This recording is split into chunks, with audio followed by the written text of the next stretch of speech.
All right, so here is game journal entry number two. Now, this one I'm pretty excited about.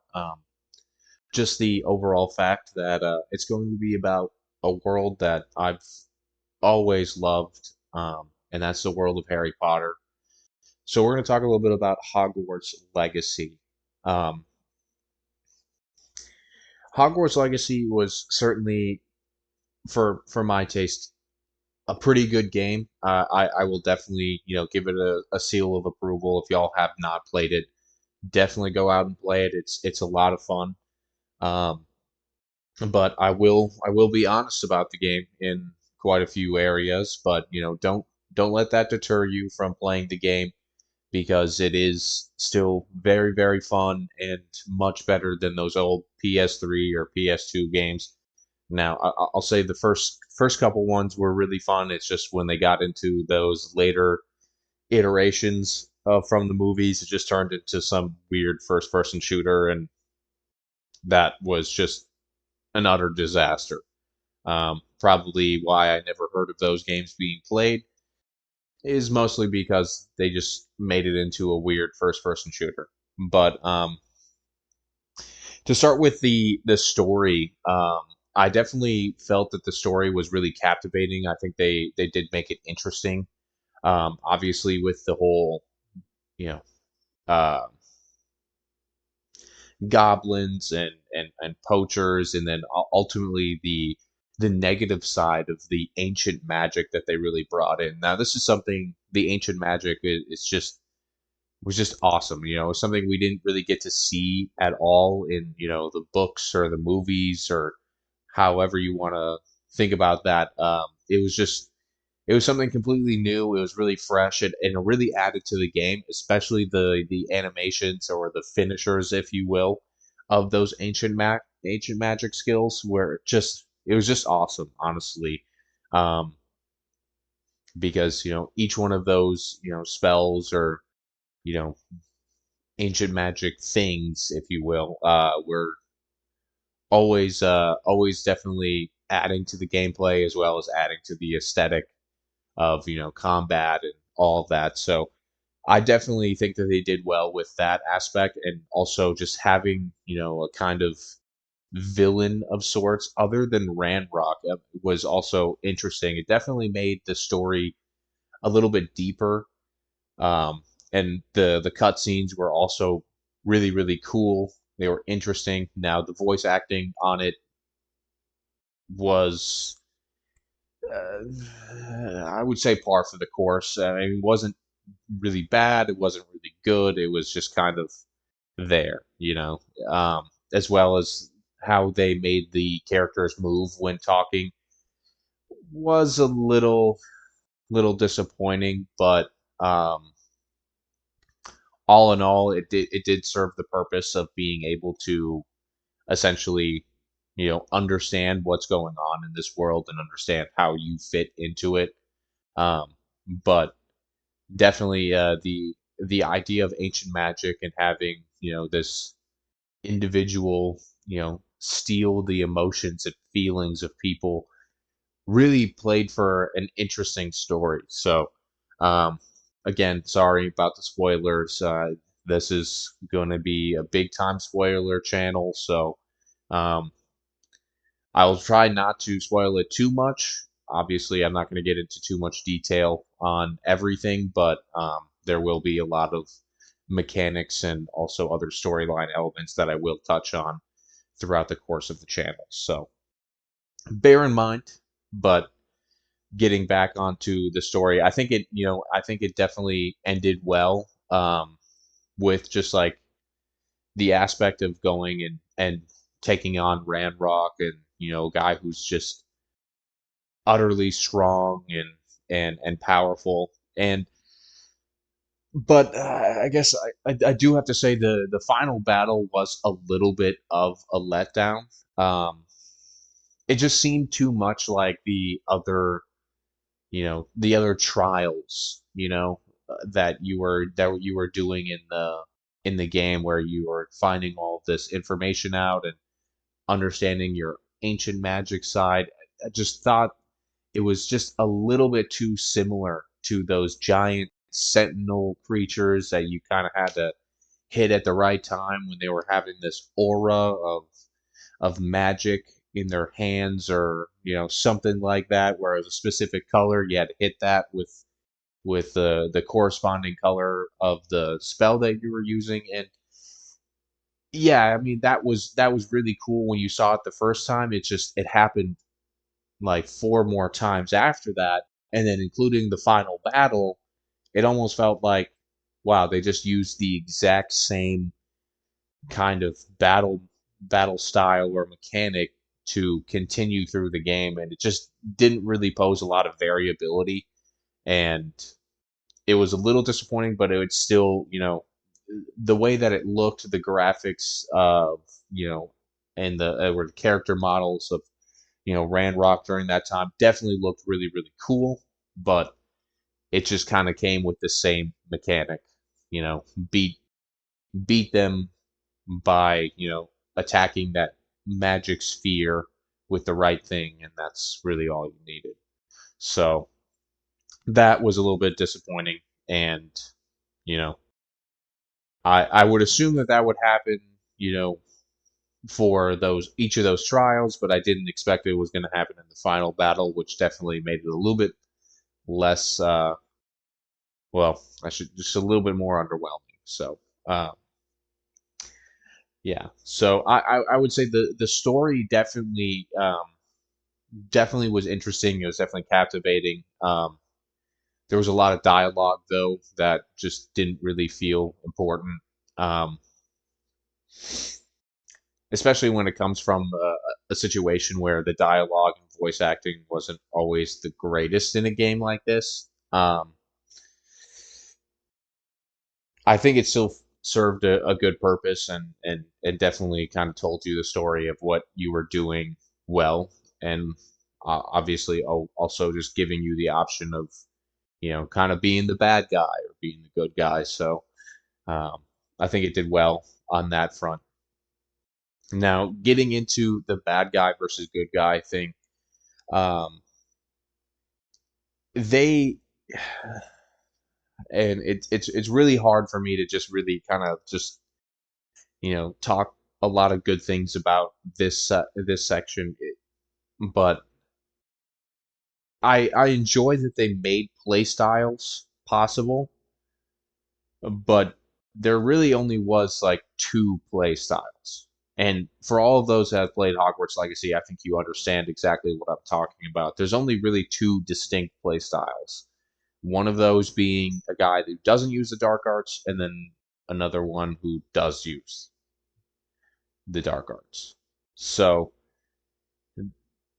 I really just I felt like they really like promoted multiple play styles, especially with somebody who uses herbology or somebody who uses the potions more often than not, and all of that. So I really felt that they were trying to make it possible to have more play styles than that. But at the end of the day, it's just if you max out your character on the levels, I mean, you're going to be able to get just about every skill that you want to get. I mean, I played when I played the first time. I said, okay, I'm not going to do the dark arts. That's going to be the second playthrough. Not going to touch on it. And I had so many options to utilize the dark arts, but at the end of the day, I was still defeating all the enemies and not using half of the skills that I slotted because I didn't put them into the dark arts or utilizing something from there where you know using flipendo or something like that can cause someone to be cursed. I just didn't really utilize a lot of the other skills because they all kind of focused on things that I just didn't really use, like the potions and the and the herbology stuff. I mean, I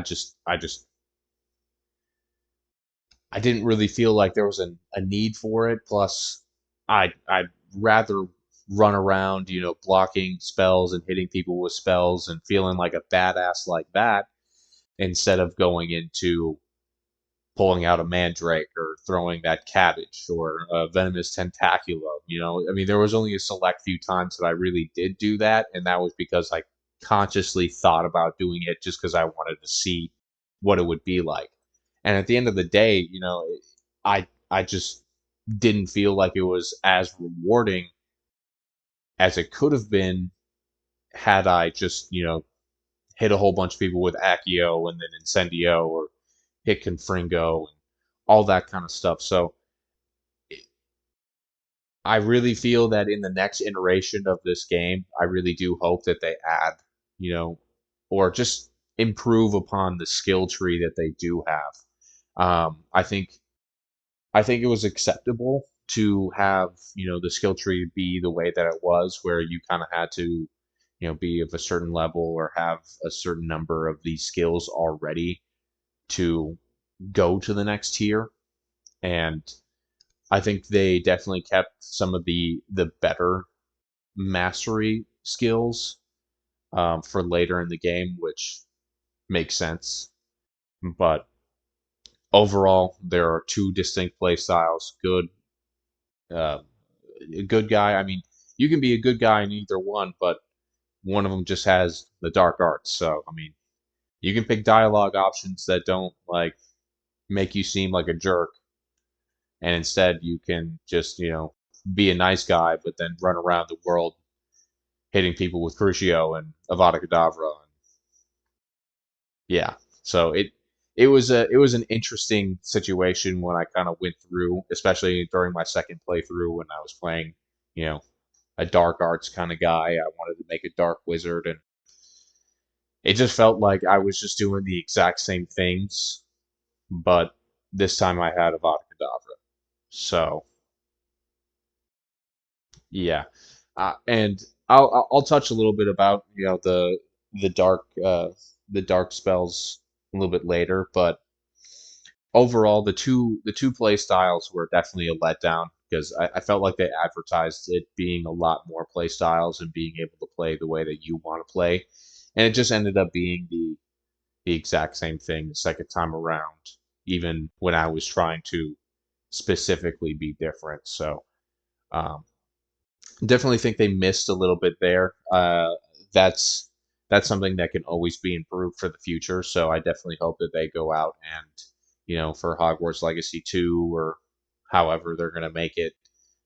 Definitely just think about having more defined play styles with archetypes where just kind of like how Elden Ring kind of starts you off in a specific type of build, and you have to kind of grow that build to really be able to, um, you know, enhance your player ability by kind of building out based off of what's already there in that archetype. I kind of like that aspect, so you could have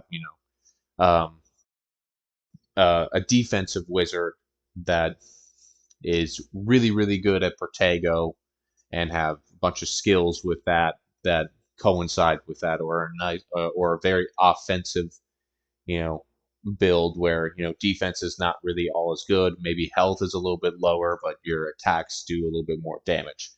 Maybe there's another type of uh, player that is really good with you know maybe force spells where they're really good with the pulso or descendo or levioso, those types of things where maybe they have a boost on those types of spells, or they have a different animation to make it look. Now the ends are possible are I mean the ends are limitless. So um, definitely I think that that's what they should do for the next game, but not gonna cross my fingers for that because who knows when the game is gonna come out. Um, the next thing I want to talk about is the aesthetics of the game. I guess I actually want to first touch on the fact that I really thought they did a good job with the graphics and the just the overall feel of the world and map. I think they did a really good job with the castle in Hogsmeade, um, just making it really detailed. I mean, after a while running around Hogwarts, I mean, you might think that it's really, really, hard to navigate, but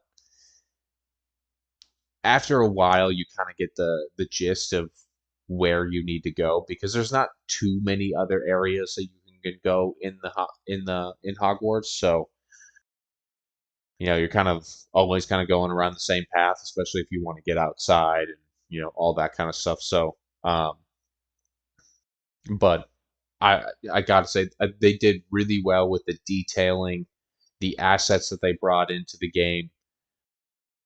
They I mean, it just looked awesome. It looked a hell of a lot better than a lot of other games, and I think it's because they took a lot of time to really make that look great because that's what the fans were looking for. I think the fans were really looking for an opportunity to run around Hogwarts and be, immersed in that feeling of being a student at Hogwarts and, learning to be a wizard.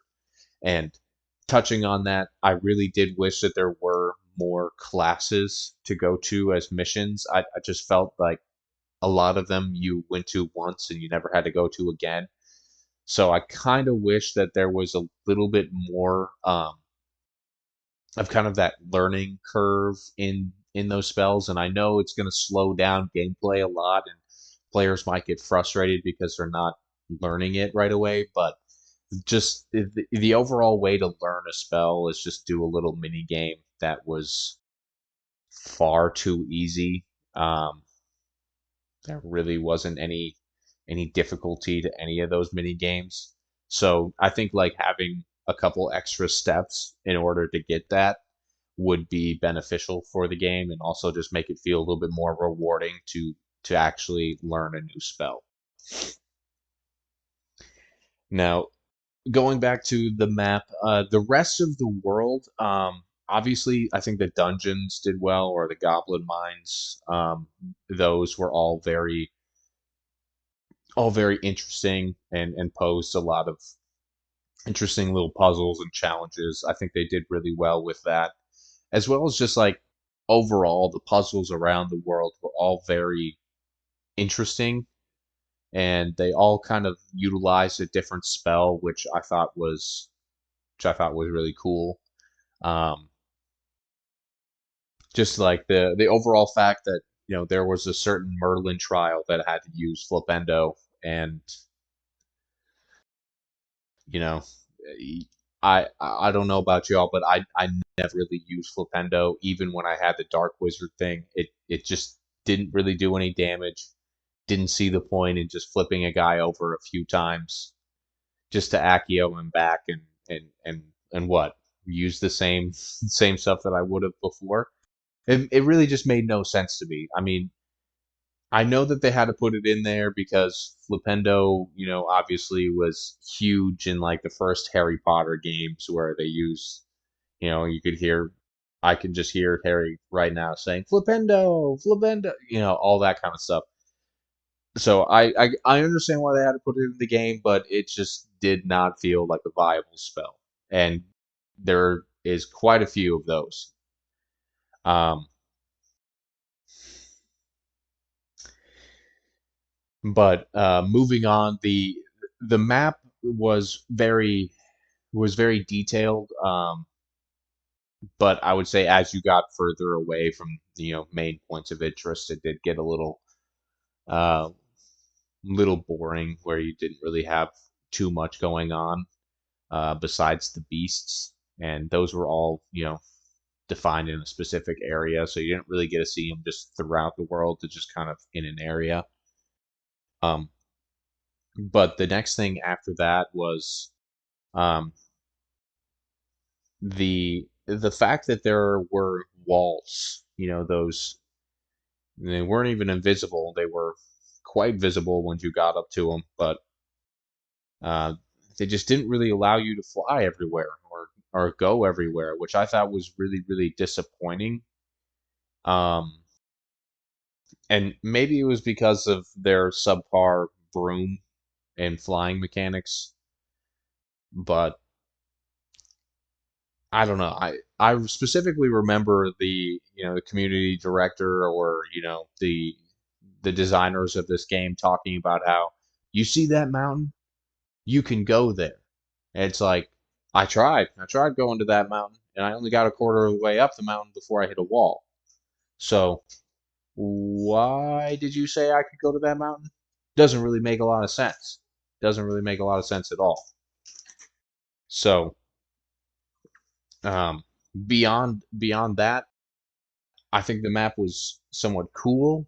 I think it added you know a good sense to the gameplay and being able to go out and get these fantastic beasts and also just battle enemies and travel through the Forbidden Forest, which I'll say really lackluster. I thought it was going to be a lot bigger and a lot more engaging, but it just wasn't really that much. But I'll move on from the map. I think they did an okay job. I'd give it probably a B minus all in all. I think if you're going to talk about just Hogwarts and Hogsmeade, that would be an A plus for me. But um, the entire map in general, probably a B minus. Um, so I guess we're going to go into the mechanics. Um, or I guess I'll just start with the lost my train of thought right there, but I guess we're going to start with the combat. So if you remember earlier in the video, I talked about the old Harry Potter game. Um, More so like the later versions when you got into like five, six, seven, where it was just basically like you were just spamming stupefy in a first person action. So it didn't really feel like you were doing any sort of wizardry at all. It just felt like you were kind of just shooting a gun, but it was coming from a wand instead of a gun, which was utterly disappointing. I mean, I think that's why probably nobody played that game, um, and why I didn't even hear that it was available. I honestly thought that they just stopped making them after the third one because I didn't hear about it at all when I was younger. And that's one of the things that I would have heard about because I was just so infatuated by this world and the concept of Harry Potter and being a wizard like that. So I know I would have heard about it, but I just assumed that it didn't get very good reviews, and it's most likely what happened. But I think they mitigated that problem well in Hogwarts Legacy. Obviously, they're different creators, but um, I think they understood very well that they had to make sure that they were going to make a game that really looked like you were dueling in this franchise, in this world, and all that. So I think they did extremely well. That's probably one of my favorite parts about the game. That the choreography of battling and hitting these spells and the animations that they use to um, coincide with the kind of spells that you're using, absolutely flawless. I mean it really felt like a dance, like you were like you even with like the minor attack spells, the RT or R or L or R1. Sorry, PlayStation. I haven't played one in a long time. I play Xbox now or on my PC. I know that's probably a little sacrilegious for y'all, but bear in mind I'm just telling you about the game, not telling you about any console, just telling you about the game. But yeah, the quick attack or just spell that you can just use in between your major spells are it just looked awesome. the way that you could, kind of string them all together, and the character is going to do a few different movements and sometimes even spin around and hit kind of underneath the arm. It was just an awesome experience to really kind of see that, because it made the spell casting really feel unique and different. Obviously, there weren't too many animations, so you are going to see the same animations over and over and over again, but it doesn't feel as problematic as, say, other games that, you're kind of using the same thing over and over. I'm looking at you, Assassin's Creed, um, where it's just kind of the same thing. This one actually felt like different because you're using these different attacks and you're using, different spells that are going to kind of change up how the animation looks. So I think they did well with that, just kind of blending everything together to make sure that, it still resembles some sort of dance, some sort of elegancy in the wizardry that you're performing. Now, combat for me was definitely a lot better than what I had seen in the past. I really appreciated the mechanic of, having these magical Protego spheres that were a specific color. I think that was really, really cool because it emphasized having um, different types of spells to slot in each of your slots. So you really wanted to diversify because, if you had a specific slot that, had only these four spells, then you won't be able to take on, something that you would need, you know, Arresto Momentum or one of those yellow spells like uh, Glacius or something like that. And again, I mean, I loved seeing it for a number of reasons because you had, four different options, and having those options then, go into subsections of different spells that you can use. It really definitely opened up the possibility of using multiple different spells and then having them connected in some way. Like, you know, I primarily, if you use Glacius and then hit Confringo or Incendio or even Defendo, it would kind of double the damage.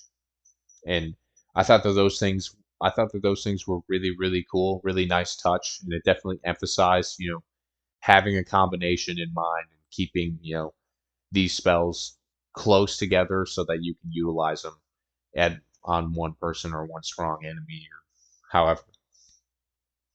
So that being said, going into the little bit of the negative side, I just thought that there was a lot more that they could do with spells.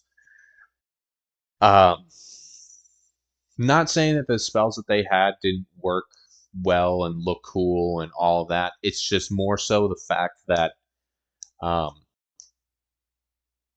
there just wasn't enough of them. I felt like you know there could have been more spells. There could have been just different ones that work in different ways.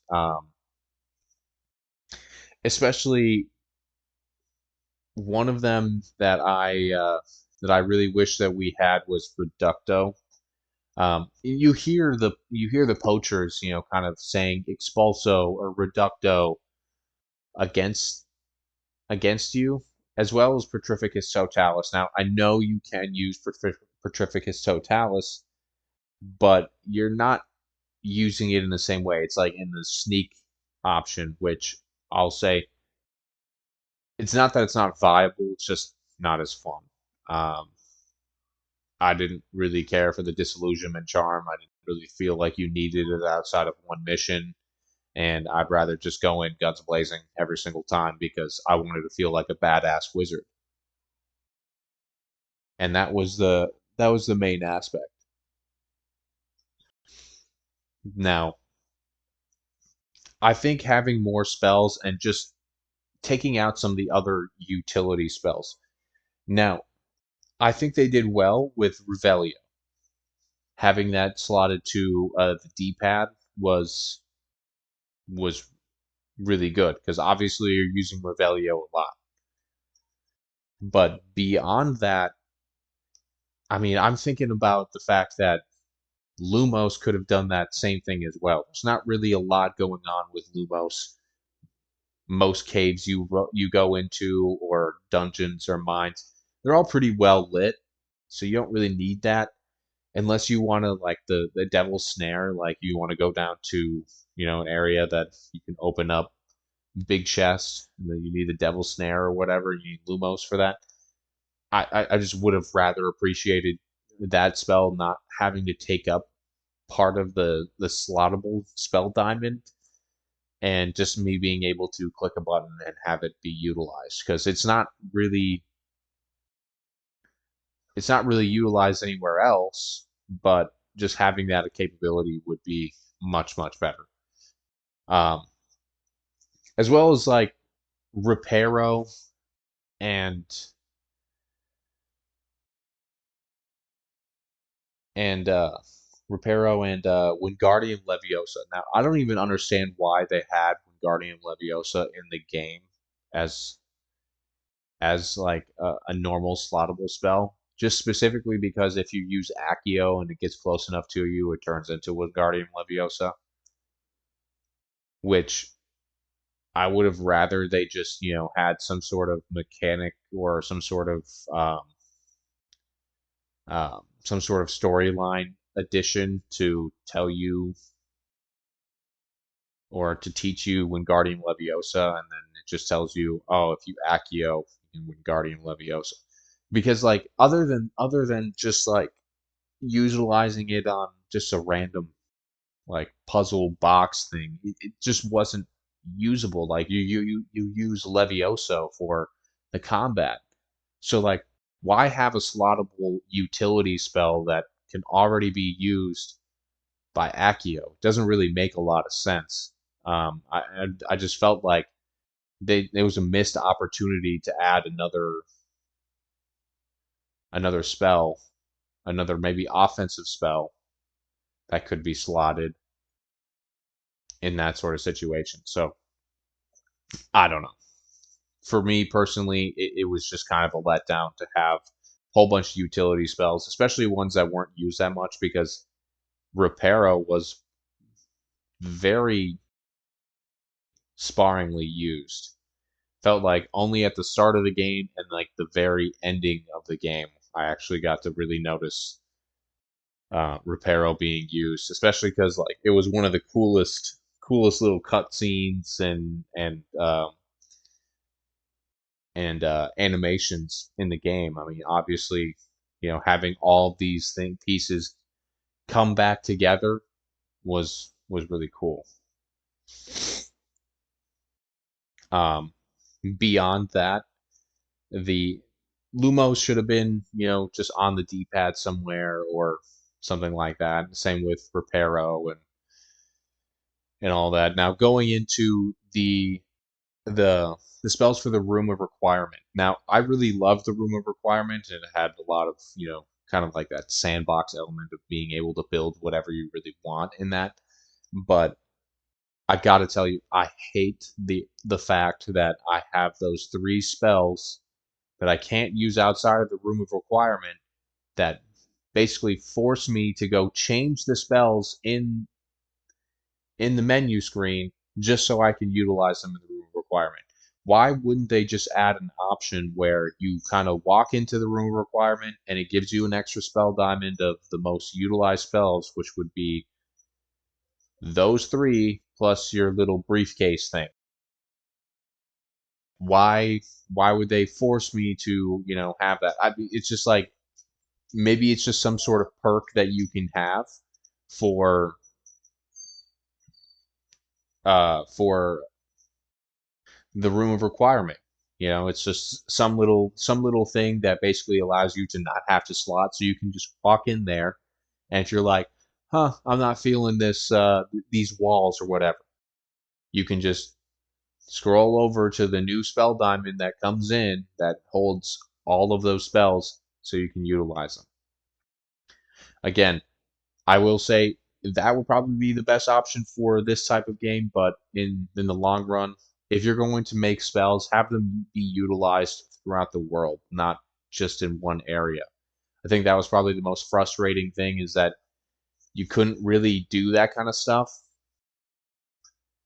outside of the room of requirement, which just didn't really enhance the immersion. Honestly, it kind of broke it because, those types of magic are always around.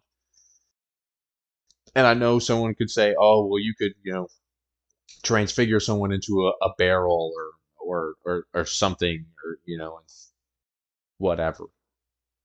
Now that might be true, but not using the same spells. So it's honestly a situation of why did I get those spells when I can barely use them?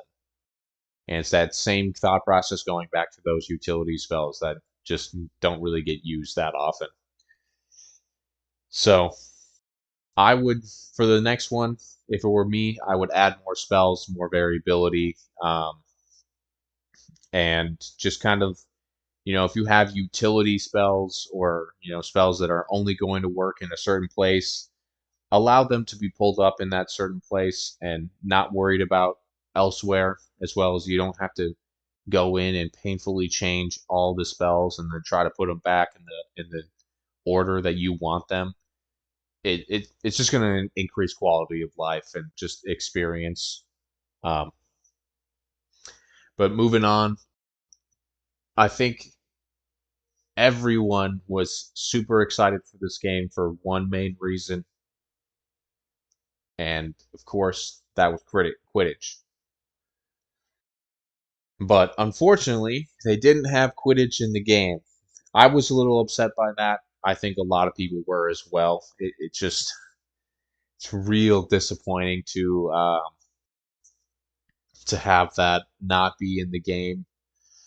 Um, but after playing the game for so long, I look back on it and I'm actually kind of glad that they didn't put it in because let me tell you, the flying mechanics are just for me are horrendous. I felt that it was extremely limiting. I felt that sometimes it was really, really tough to move the way that I wanted. It felt like it was kind of just moving on its own in some ways. But I I hated it. I hated it so much because one, I couldn't really upgrade the broom other than just the three upgrades.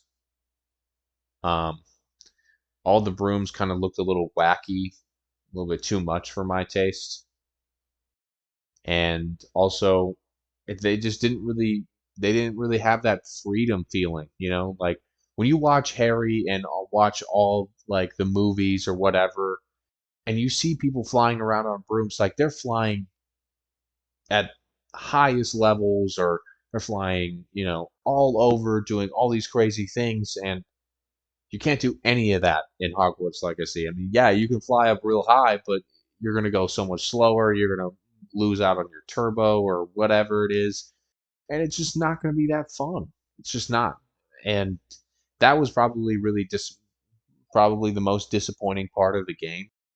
Um, along with just like the controls to fly, just they didn't feel good and they just didn't add something that like Starfield had.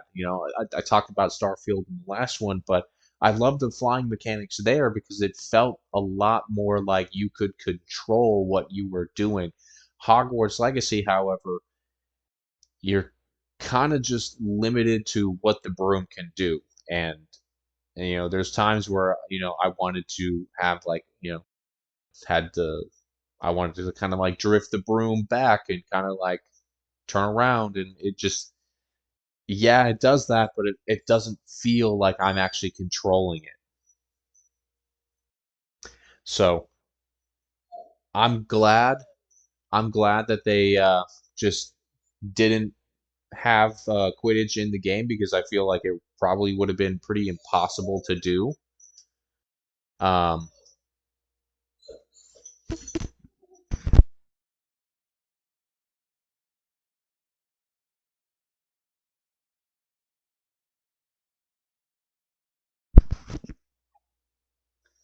Sorry about that. Um, but I really felt that it was quite impossible for them to do just based off of the controls that they already had for the brooms and how they worked. And even going a little bit further, if we talk about the other mounts. So I I don't know if y'all had the opportunity to, fly on a hippogriff, but yeah, it's pretty cool that maybe that first time, but then you realize how slow it is, and it's just not that fun anymore because it's so much slower than your broom that it's almost a burden. Yeah, it looks cool to fly on that, but after a while, it's just like it's just not good enough because you're not flying fast enough. Can't get to your destination fast enough, and then you're like, oh, I'll just fast travel, like whatever. Even more so, I don't think. I mean, for me, I never even touched the grab horn after that first little mission thing because I just didn't see the viability in it. I tried with the second playthrough a little bit more to utilize it, and it was just not important. I mean, it felt extremely limiting. The running was just, I mean, it was just like being on horseback for a really big tentacle lion looking thing with horns. Like I just, it was just not, it just wasn't that fun, and it was kind of hard to navigate through tighter areas, and just, it was something that I definitely wish I didn't try as hard to master, but I get it. It's not the main part of the game, but it always adds to the game. I think every designer has to think about what they're adding to the game and making sure that they understand that it's going to be utilized and utilized greatly. And, I mean, a great example of of those types of things is how in Spider-Man 2, there's a myriad of different ways that you can traverse throughout the world, whether that be like a wingsuit or the extra little upgrades that you can get to kind of like boost you back up into the air. I mean, the web slinging is vastly important. I mean, for both traversal and combat, most likely. Now, I haven't got to play it, but I get to see a lot of videos of it because so many people love the game, and I really wish I could play it. But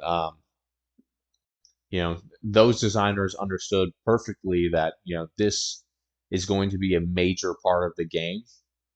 And I know the designers of Hogwarts Legacy might be thinking, well, flying on a broom is not going to be a major part of the game because there's not Quidditch or anything like that. But, I always felt that if you have a traversal possibility, such as, a broom or hippogriff or grabhorn or whatever, to allow you to move faster than you're moving on foot, I normally would pick those options and opportunities because it allows me to play a little bit more of a seamless game rather than fast traveling and going through a loading screen because that breaks immersion. But when your traversal doesn't really hold up to a good standard, it just ends up having to be the same. I got to go back to fast traveling, even though it breaks immersion.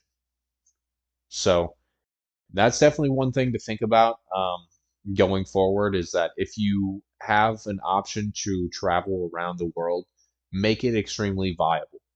Make it so that players feel like I don't have the need to fast travel because I can travel over there on my really powerful broom, or in the case of Spider-Man, I can travel over there on webs and climbing up buildings and jumping and having all sorts of fun doing those types of things. And that's what I think made you know uh, it's one of those things that made Spider-Man a really good game, and what definitely limited Hogwarts Legacy in the long run.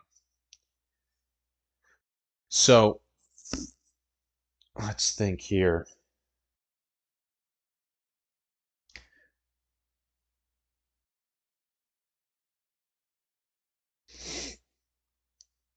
So going a little bit back to other mechanics in the game, um,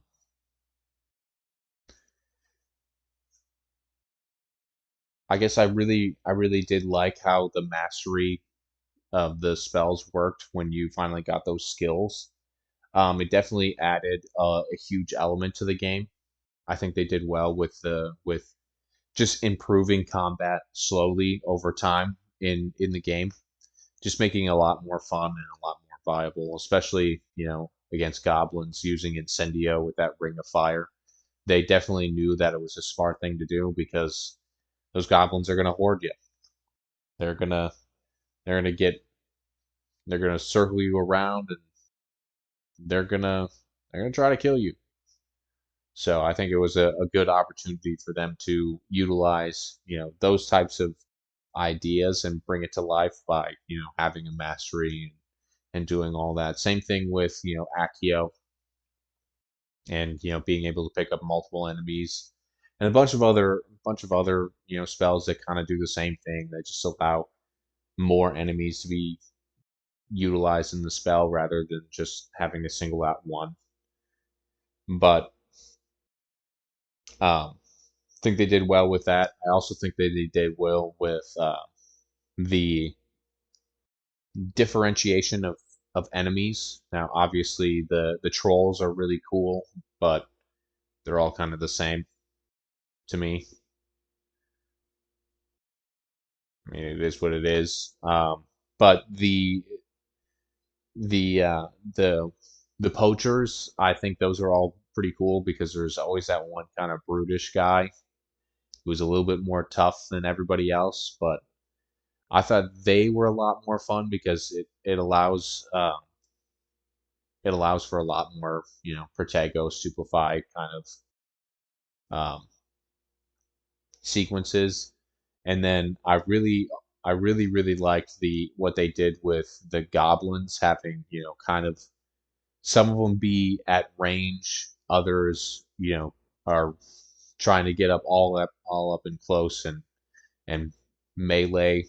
I always thought that that was really cool because it definitely adds a different kind of element where you're going to kind of want to take out those guys that are shooting from far away because those guys are easily the most annoying guys.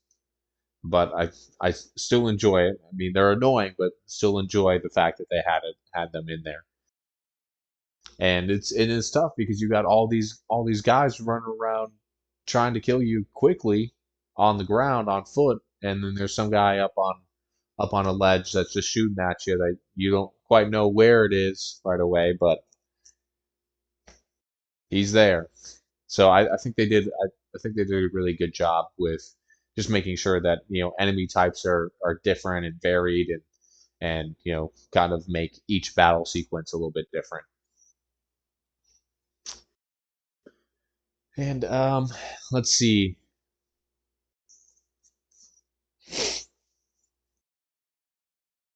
I think all in all, I really enjoyed the game. I think it definitely hit on that aspect of fantastic amazement in the wizarding world. I think they did really well with that. Now, I really wish that there were some more spells utilized and more defined play styles, but that's going to happen. I think with the next iteration because I know they are going to make another game. There's just no way when a game profits that much to not do it, and especially when you already have a huge market of individuals that are just itching for another one of these games. I just know that they're the second game is going to blow the first game out of the water because they have most likely a lot more funding for it and they have a lot more ideas and all of that, and they probably have a lot more time as well, to make sure that this game is going to be the best can be best it possibly can be. So I'm really excited for that. I hope that it comes out, a little bit before, you know, Elder Scrolls 6 comes out because I've been waiting for that for, over a decade. And yeah, I mean we'll talk about that when we get to that game journal, but yeah, I definitely hope that, I'm not waiting too long for Hogwarts Legacy 2 and they can just make a very interesting game.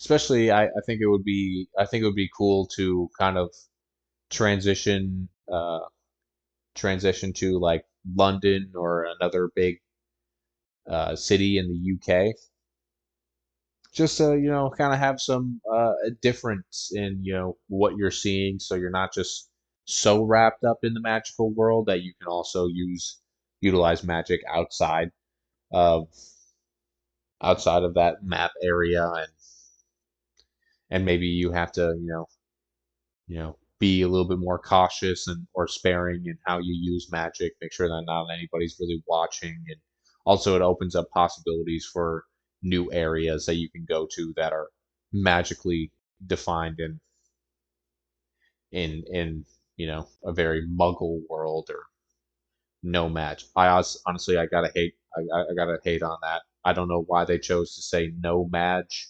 in Fantastic Beasts in America. Gotta say, it makes us Americans look bad because we couldn't even come up with a interesting sounding word other than no mag or non magic. Like, come on, like, what are we doing, America? Either way, I still really enjoy the game, but there are a lot of things that can be improved, and I would love to know what y'all think about the game. If y'all haven't played it, definitely play it. And if you like this video, I would love a like and subscribe. Sorry.